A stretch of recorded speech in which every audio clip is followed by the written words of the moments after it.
based on my experiences as a deal maker for the UK government's Department for International Trade, where I bring technology companies to the UK, and also as chairman of the City Hindu Network. All the views expressed in here are personal. It's based on research. It's based on working with outstanding entrepreneurs as well.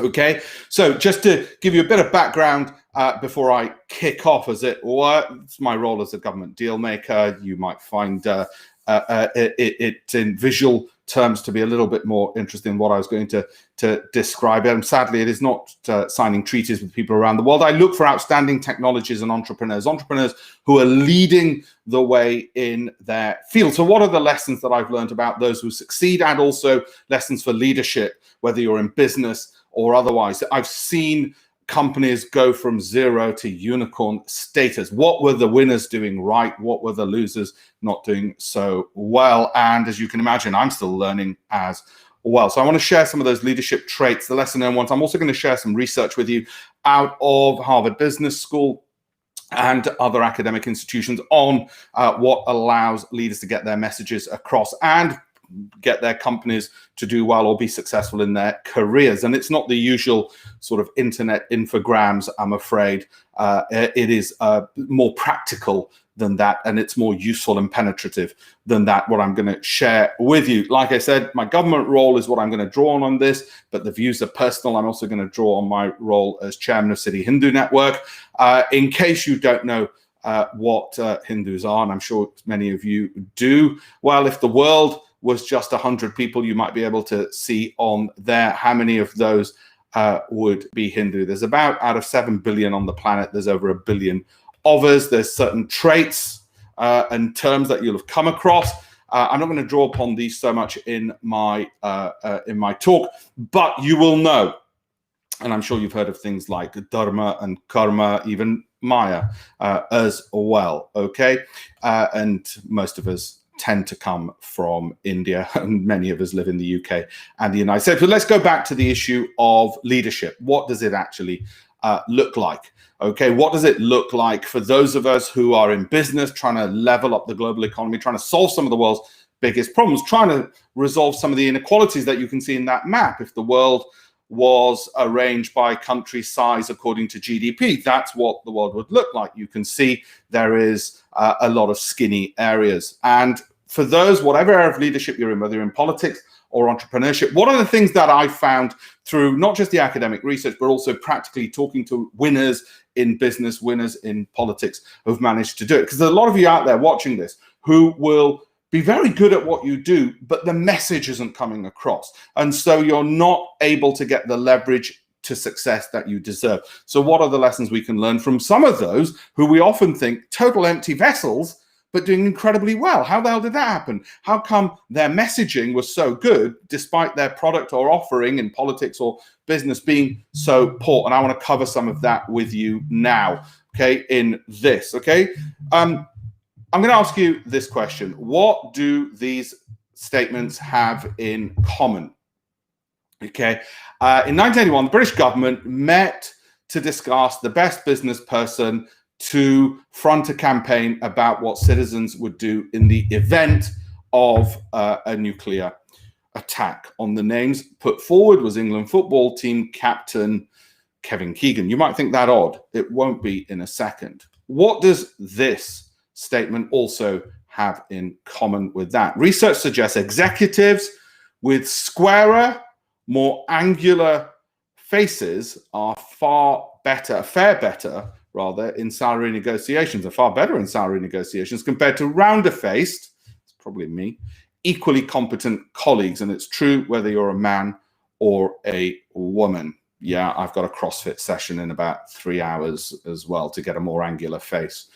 What do those two statements have in common with this third one? A recent study found that the most watched TED Talks on topics such as leadership are made by presenters who use twice as many hand gestures as those who present on similar topics in less animated fashion. Same topic, same content. One was getting listened to and getting ahead than another. And we sometimes say, oh, well, it's the TikTok generation. They don't, they're all style over substance. It's getting results. What can we do about this? What are the lessons out of research and practical lessons that I've learned from my observations of dealing with entrepreneurs as a deal maker for the government as well? What are we seeing, which are some of the traits of success? Well, you'll have come across the term hard and soft messengers. Hard messengers possess status.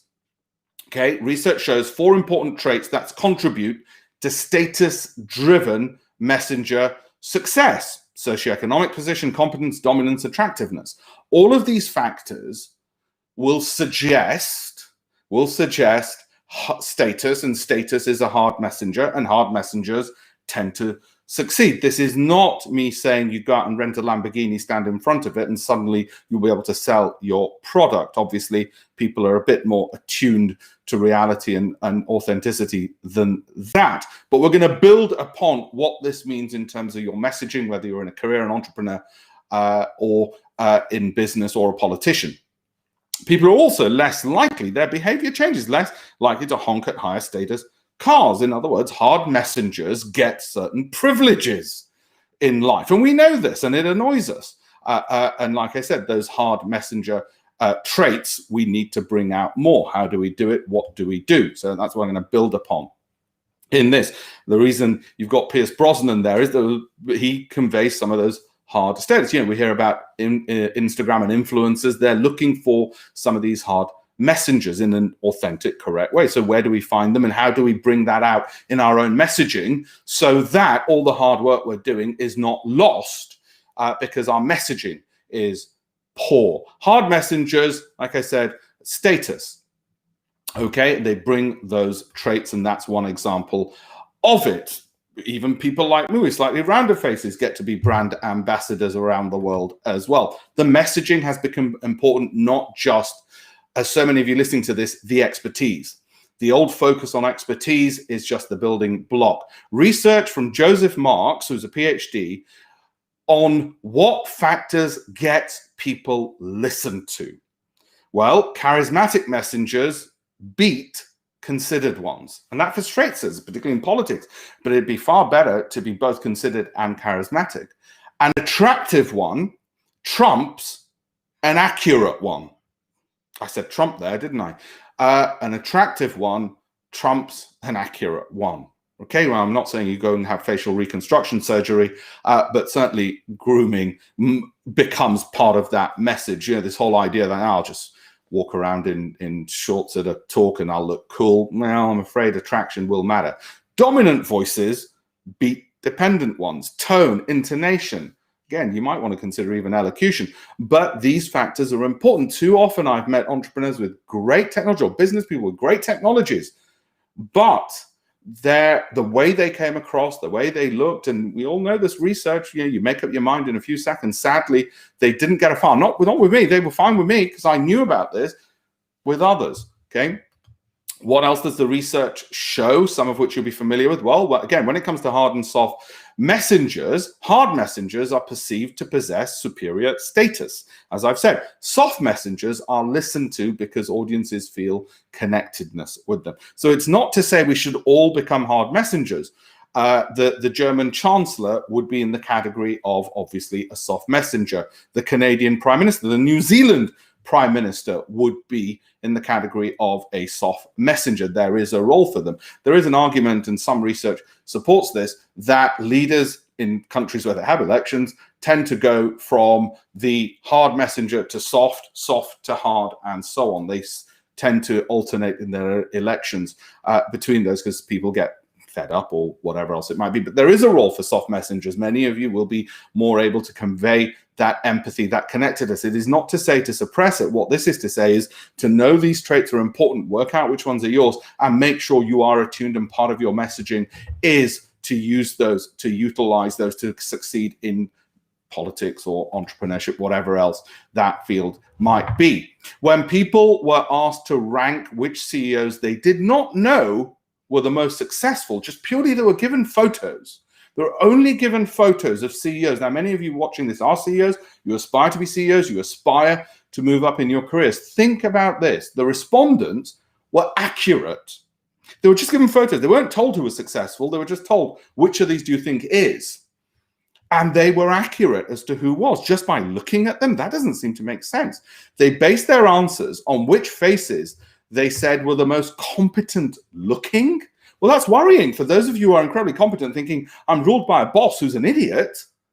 The reason it's worrying is because you're thinking, my God, they got there because based on just how they looked. Yeah, I'm afraid so. Wouldn't it be better if you who've got the skills and the abilities were able to combine both and therefore be more of a genuine article? The same thing happened when asked who would win elections. People asked, who do you think is going to win election? They weren't told what the electoral outcomes were. So we're not talking about national, the more popular, famous election. We're talking about, the local level. And it was the ones that looked successful. Can you believe it? So what's the definition of look successful? I'm sure most of you have got an idea of what successful looks like in an image. Okay, looking competent may give a halo effect. Looking competent. How many times have you walked into a room and just assumed that the person who looked the most competent was actually the one who was in charge and found that actually, surprisingly, sometimes they were not? That halo effect is something which is a factor in achieving success. Of course, that alone won't do it. You can't just have brand and no substance. But sadly, I see too many people with lots of substance, not enough of the halo effect, the little icing on the cake, which would help them succeed so much further. And it's been one of the sort of sad frustrations, the big injustices that I see, that people who are really good don't get to where they should be getting to because of the 10% or the 20% of factors which make a big difference, and the academic research proves it. Instead, what do you get? You get empty hats getting further ahead instead, who've mastered the messaging. And we need to level that up. We need to make sure the experts, people like you listening to this, get to where you deserve to be based on some of these. So who leads? Well, there's the dominant types, like I said, the hard, who thrive on conflict, competition, and uncertainty. Isn't me. There's the vulnerable messengers. They also get to lead at the right point. The authentic, the ones who display humanity. Like I said, the New Zealand Prime Minister has been picked out as a particular strong example of this at this moment. There's the trustworthiness, the soft angle. Now, some of you will innately have these strengths. Play to them. The competence and integrity part, the good moral standards. People think, oh, I've got to suppress some of these things because I see idiots getting ahead of me. No, bring these out. They are the traits of success. The charismatic, the ones who've got that surgency, that surge in the energy, the enthusiasm, the positivism in their area. Again, you've got people on the internet and you think, my God, they're so charismatic, but all they're doing is requoting the Buddha in a more modern context, and suddenly they've got great followers, all the rest of it, and their businesses are doing well. They're building business purely out of charisma alone. Well, if you've got some of those traits, you want to use them. If you don't, then it's time to develop them. If you want to succeed, I'm assuming you already have a great product, a great offering, a great voice, things that you've got something to offer to the world. So where does that take us? Well, in the words of Lincoln, there is that whole attitude issue as well. We complain because roses bushes have thorns,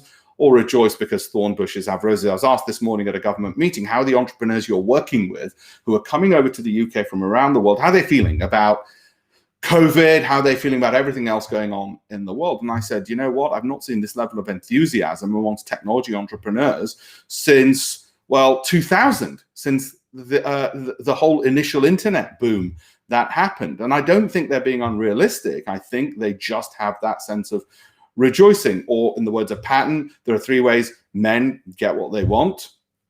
And in the world, there is that gender bias. Planning, by working, and by praying. It's the point being there.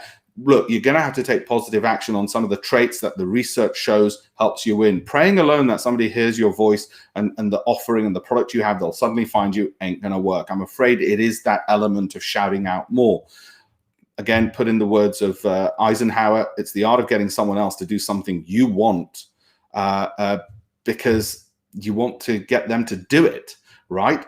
The art of getting someone else to do something you want done because he wants to do it, getting them enthused. And it is those elements of charisma, those soft and hard messaging, which is so often neglected for the substance. Substance is important, but it's going to get you nowhere. It's not going to get you ahead unless we've got these things. Finally, there is that hard messaging.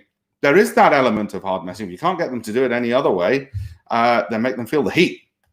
So there is an element for that as well. I'm going to come back to John Quincy Adams in a second. So what does research from Harvard Business School show?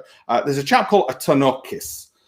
He's Greek, as you can guess from the names. He researched the leadership qualities and did academic research on it. So it wasn't the modern day infograms and sort of the superficial analysis that we so often see in the little quote on Twitter. We're talking proper academic research. You can look it up. It's Harvard Business Review have published it. Harvard Business School did it. And there's been many others who've done it. When I was at university and we were reading politics, that was the difference between different types of leadership. There's been a lot of academic research done on it. What he found critical were the people who were perceived, and remember, perception was important because just having a great offering wasn't enough.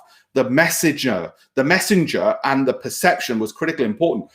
The ones who we took time to use metaphors and analogies tended to get ahead. Those who use stories and anecdotes, contrasts, tended to get ahead. It's often said that Barack Obama became president when he gave his speech at the Democratic National Convention in, what was it, 2004 or 2008, something like that, 2008, I think it was. That's when he became president, because of the anecdotes, the metaphors. You won't get a political speech nowadays, a major one, without them saying, Julie from the council flat in, oh, they're overdoing it. So you've got to be aware of that. But these were perceived as being leaders in the nature in which they talked about, whether it's the tech entrepreneurs or the politician. The three-part list, the moral conviction of what they were doing, the belief that what they're doing is good beyond the product they're offering. I deal with a lot of entrepreneurs, and what they're now telling me about, and what I want them to do, is tell me about how they're solving the world's biggest problems. I've got companies like CitySpotter I've worked with who are helping remove fake news using algorithms. For instance, Credit Enable helps people to get the loans they should in their businesses because they're helping banks find credit risk, which is good and bad. So they're really helping banks become more efficient so money gets to where it should do. Otherwise, you could have just said, yeah, there's a fintech company. No, it wasn't a fintech company. CitySpotter isn't an AI company. They are solving some of the world's biggest problems. They're showcasing their moral conviction, the bigger purpose of what they're doing, so they get better quality of staff, they get more people behind them, and the product deserves that. There's Hippo Cabs.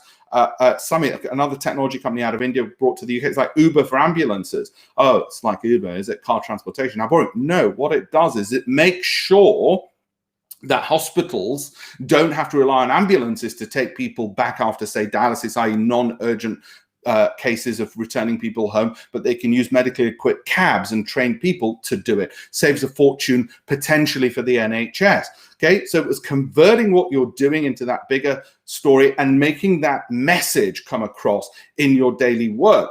All the speeches you're giving, or the webinars, or whatever else, using the metaphors, analogies, anecdotes, using all of these techniques. And Atanakis found through his research at Harvard Business School, this got people ahead. Can you believe it? It got people ahead, okay? So it is important. It is incredibly important. Talk about charisma. People think, oh, can that be learned? And don't forget, comes from the word charisma comes charm. It's a Greek word, and comes also charm. If you don't know what charisma is, it's charm. It's that politeness, it's body gestures, facial expressions, that animated voice tone. How often will a PhD tell us something which might revolutionize the world, but we'd switch off because they don't have the messaging abilities? And I'm afraid the duty lies on them, not on the listener. The duty is on the speaker, on the messenger, to get it right, especially if what they believe they're providing is that important. If you believe what you're doing in your technology company, entrepreneur, business, or in your career is that important, if you think you really are that good, then set that expectation of yourself that you are going to have and learn what are the traits of charisma, which does include confidence, I'm afraid. It does include a degree of self-belief and also those speaking abilities, the animated tone and the body gestures. I'm afraid things you might think are superficial. Of course, be aware of overconfidence, particularly speaking to the men out there. Cockiness won't get you very far. Being full of it, as it were, won't get you very far Either I'm still learning. So many of you might think, well, you're talking about this stuff, but I don't see you deploying it. Hey, we're all still learning. I used to be a visiting fellow at Corpus Christi College, Oxford, where I would lecture and research behavioral finance. And let me tell you one of the most important things I found about the most successful people in the world at what they do. And these were traders. These were massive hedge fund managers. They were very successful at what they did.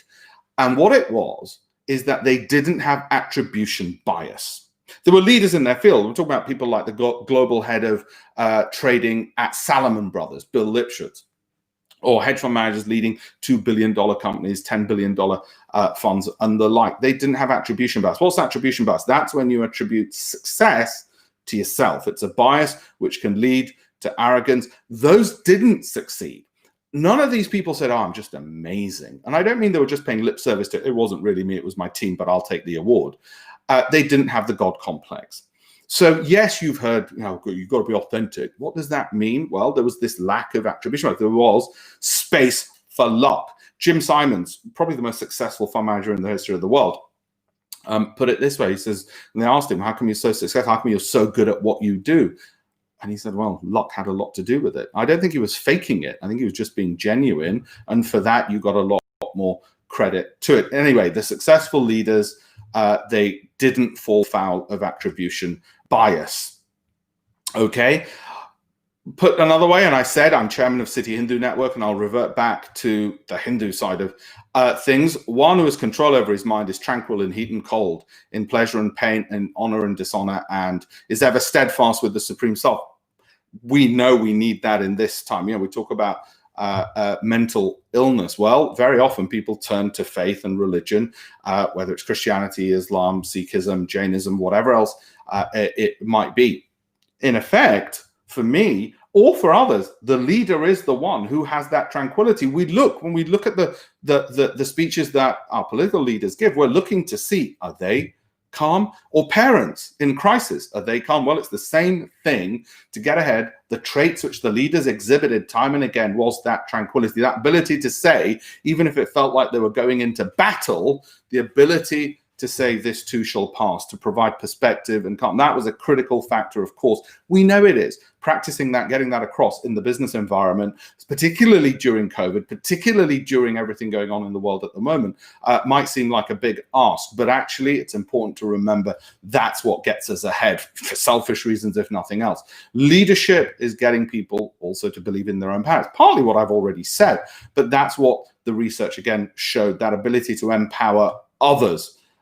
Put another way, leadership was giving people purpose and autonomy. There's a fantastic book called Drive, and where they research what some of the most successful technology companies had in common. How did Google invent Gmail? Why was it them? It wasn't just that they had loads of money. How come everybody became obsessed with, yes, these blasted things, the iPhones, when it's just a bunch of glass, metal, okay, and plastic, and yet we're so obsessed with it. And it's not simply because, oh, it helps us communicate and stay in touch with people. How come Steve Jobs could get people to work 24 hours a day, 36 hours a day? Law firms would love to know the secret to this. Some of them do know it. And it's not just simply because they were paid more. In actual fact, payment tended to remove people's competence level. So the more you paid them, the less competent they were doing the work. And this was an experiment which was done on monkeys, children, and adults. They were given simple tasks. And when those tasks which were enjoyable, so in the case of a monkey, it was a task where they pressed a button, they got a banana. A kid, it was playing with card, but through building blocks. And with adults, it was the joy of building an aircraft, a little toy aircraft. Anyway, things that they knew they enjoyed. As soon as they started giving them payment and saying, right, you're going to get rewarded, their abilities to get that same job done dropped. It wasn't out of boredom. It wasn't because they'd done the same task before. They allowed for all of that. When they were given a bigger purpose, you're not just making a phone, you're actually making people's lives better. They were given autonomy, and it was an activity which required skill. Those people excelled. That's what the research found. Again, the leaders were the ones who were able to do those things. Now, you can't do that with everybody in your staff and in your team, but those who were given the bigger purpose. And how often do leaders spend their time talking about the bigger purpose of what they're doing? They were given some autonomy, and it was a skilled task. They got ahead. Of course, I've poo-pooed infograms and all the rest of it. I'm sure many of you have seen these, but it's a good reminder and a good summary of some of the things that I've said. Yes, there are good ones out there as well. What's the difference between the manager and the leader? And I'm sure, you look at these, as I do, remember them for 5 minutes and then keep forgetting and going into sort of bad habits time and time again. But it is the ones who were consistently able to do that who got ahead. Again, the manager on the left, the leader on the right of the screen. The manager on the left, the leader on the right of the screen. Manager on the left follows the map, the leader carving those new roads. Okay, the manager assigns the duties, the leader fostering the ideas. I had a great government talk this morning with the head of the Global Entrepreneur Program, and he ticked all the boxes on the right-hand side. He said, look, guys, what are the new innovative ideas? What are the new great ways? How do we keep doing and excelling and bringing these global entrepreneurs from around the world to the United Kingdom? It was about fostering ideas. It wasn't just simply, you do this, you're going to do that, you're going to do this. Here's some rules. Follow them. It was, how do we motivate people to know how fantastic it is to set up a global technology company here in the UK with the skills bases? How do we make sure they got the resources, that they can carve that new path for themselves, find the funding sources, find the networks, find the skills bases, and the people that they need. Again, manager on the left relies on control. The one on the right is inspiring trust. And you know what the great thing is? Once you start becoming more of that leader, life becomes a hell of a lot easier, both in your work and elsewhere. As a result, and the results come thick and fast as well. So there is one other element I'd mentioned. Yes, there is that truth to power in my own industry, the fund management, the asset management industry. It's not the easiest thing to say, yeah, bankers are overpaid. It's one thing for the public to say, but when you're actually in finance and saying, no, they're overpaid. Fund managers, the ones that I've met, consistently incompetent at what they do and not up to the job, and they're disserving the clients that they service. And when you say it on air, well, yeah, you're not going to be necessarily very popular, I'm afraid, as a result. But it is something, if you've got the conviction, you have to lead with your voice as well, and it will require you to do that. I will leave you not so much with this quote. If you can't find the bigger purpose, then here's one for you, but do find that bigger purpose in your leadership. It will help and sustain you through it. People talk about passion. Well, actually, purpose, I think, will help even more. That's one of my favorite quotes in terms of purpose, but a bit more secular, let's put it that way. If your actions inspire others to dream more, learn more, and do more, and become more, you're a leader. I think Adams was definitely a leader for me. So I hope you found this useful. Like I say, it's the talk that I give each year. It's a shortened version of a talk I give each year at Oxford University to business leaders. So it's a lot shorter. I've removed a lot of because I know the audience isn't just purely Hindu. I've removed a lot of the Hindu elements to it, but the longer one, in my capacity as chairman of City Hindu Network, I hope to be able to deliver there, where I join the elements from faith and how they help in profession and leadership and getting ahead and success. But I said, in a more broader secular audience, I hope it's also been insightful, particularly some of the research which has been done on leadership. I hope you found that useful. Thank you very much, all of you, for being on here, and continue just posting the questions. I'll answer them afterwards in the chat boxes and the comments. Depending on which platform you're watching this on, feel free to subscribe, like, all those various things. Okay, and at the bottom there's a couple of websites. Have a look at the EinsteinChallenge.com. It's the technology companies I've been working with who are solving some of the world's biggest problems, and how we in the Global Entrepreneur Program, like I said, part of the Department for International Trade, have been showcasing some of those companies and what those entrepreneurs are doing and what they're doing so right as leaders in their own right, and getting that product out there to solve some of these critical crisis technology solutions that they have. Okay, everyone, thank you very much indeed.